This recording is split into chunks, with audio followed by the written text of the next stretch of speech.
பெண்தான் என்று கேட்டேன் முன்னாலே, இவள் எந்தன் பாதி என்று கண்டேன் தன்னாலே. என்னை பார்க்கிறாள், ஏதோ கேட்கிறாள், எங்கும் இருக்கிறாளோ.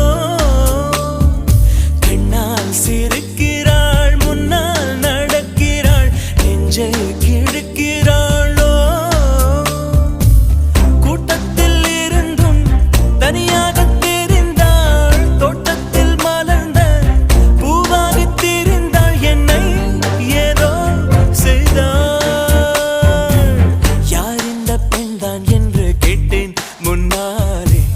இவள் எந்தன் பாதி என்று கண்டேன் தன்னாலே.